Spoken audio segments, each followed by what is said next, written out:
if you enjoyed the recipe from yesterday, today we'll make the mackerel with pasta. For the mackerel we use those two, so let's say together there are like 270 grams more or less of mackerel. We don't need too much, this is a recipe for 2 people. First of all, we are cooking fish that is being caught in the North Sea. Ce li abbiamo! Sì! But we're gonna make it with a fresh flavor from Mediterranean Sea. We will combine with some more sweetness. So let's start. As always, water on the fire.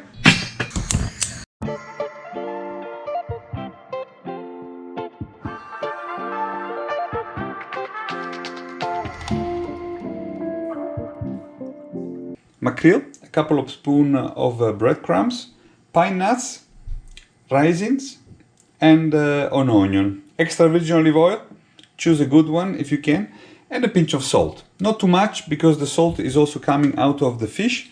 And the fish, well, here I have fresh mackerel. I will cut it myself, all the fillets out of the fish.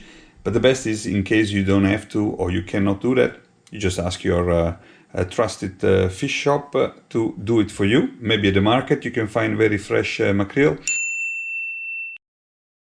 And otherwise I'll let you show how I do it, and maybe you can buy the mackerel itself and do it the same way I prepare it. Okay, all pretty nice, but what is the pasta?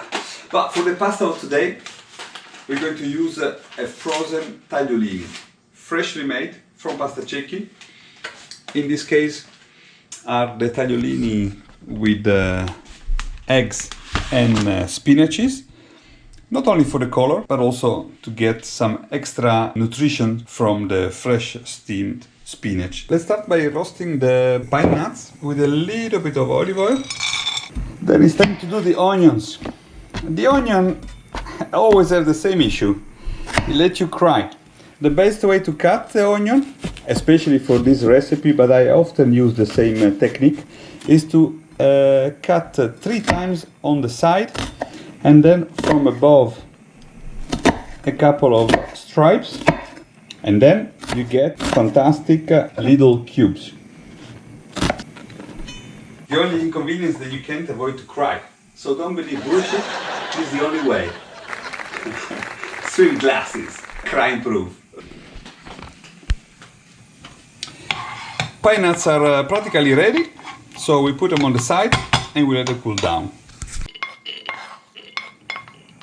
In the same pan we add just a little bit of olive oil. We let the onion slightly fry with a higher fire for maybe a couple of minutes. And then we lower the fire to let it become a little bit caramelized, nice and soft. Feel right away the flavor of the pine nuts underneath that feed the taste of those onions. And by cooking them slowly later, they will be a little bit more brownish, caramelized, nice and sweet. But for now, 2 minutes like that. Now the onions are getting slightly brown and we don't want to burn them. So I like to add a couple of spoons of cooking water and lower the flame. The flavor is already good. I can smell nice combination of flavors. To be sure, we put a third spoon of cooking water.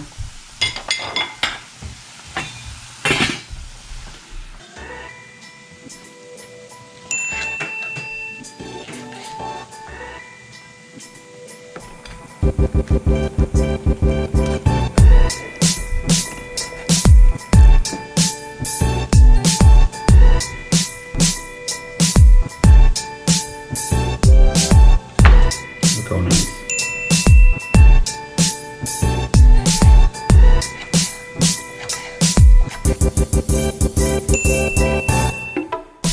Of the meat remains attached to the bones, but you can also help with your finger afterwards.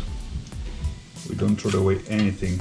At the end you can also use the leftover for a nice bouillon, for maybe a fish soup or so. And if you have a nice cat at home, I don't, but if you have one, I'm pretty sure that they will love to eat it. You can maybe steam it and give it to your nice cat. And voila, the fish is ready.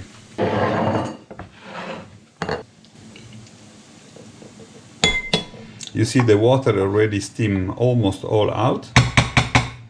We're gonna add a 1/4 spoon of cooking water. So add a little bit more hot water. Later we will cook in the same together with the fish, and the sauce has to be a little bit moister. So in just a couple of minutes we do something else. Actually, we take in a little bag like this, and you put hot water, and that will be used for the raisins.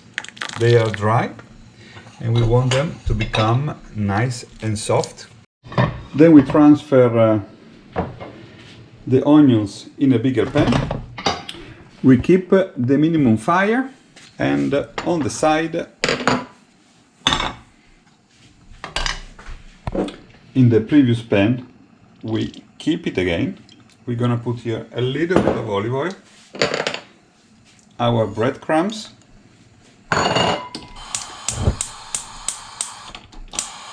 and we will toast it to become nice and crunchy. These breadcrumbs will be used only at the end to garnish the plate. So the fire not too high, you want only to have them crunchy and not burned. Look at them, it's already getting dry. Here is a very fast operation. While this is toasting, we take the raisins, we get rid of the water, and we add them to the onions. Add the fish. Stir any now and then until the fish is cooked.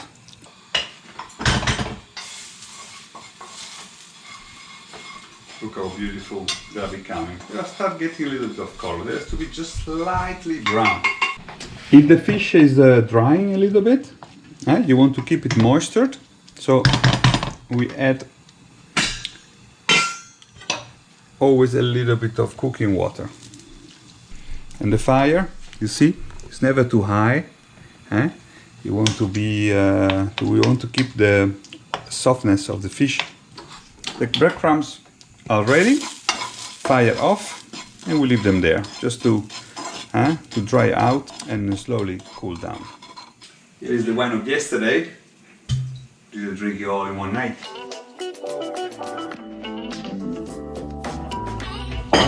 Now, cheers.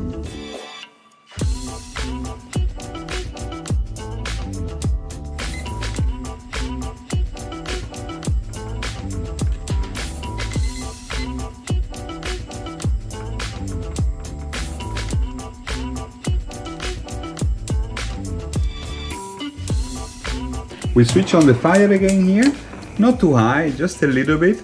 We want to practically finish the cooking process directly on the pan with the sauce, so the creaminess of the starch of the fresh pasta will exit and mix together with the che bello. We have to add now a little bit of raw extra virgin olive oil also on the side. And maybe, why not, a little bit of this cooking water, and let it jump again. It's very easy, you see I do with one hand. Just have to go on the side, clack with the wrist, a little joint. Che bello. We can switch off the fire, add our pine nuts, let it jump a little bit more. Take a little of the pasta, turn it here.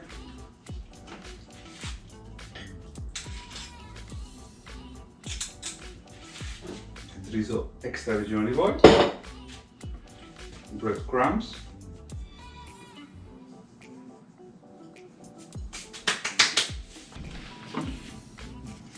and the plate is ready.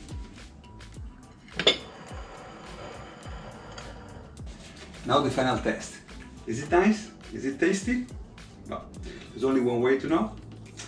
Put the forks in it, give a little round, and open your mouth. Oh, very nice. Above my expectation. I definitely love the pebble pitten. They are not crunchy anymore, but the breadcrumbs they do are. And I have to say, I appreciate big time the sweetness of the raisins. Very cool, very nice recipe. So, try it home during the summer, but I guess this is also nice maybe during the winter. And the taste of the fish is very delicate. Completely different from smoked mackerel. So, sorry, I hope you like the recipe. And as a bonus,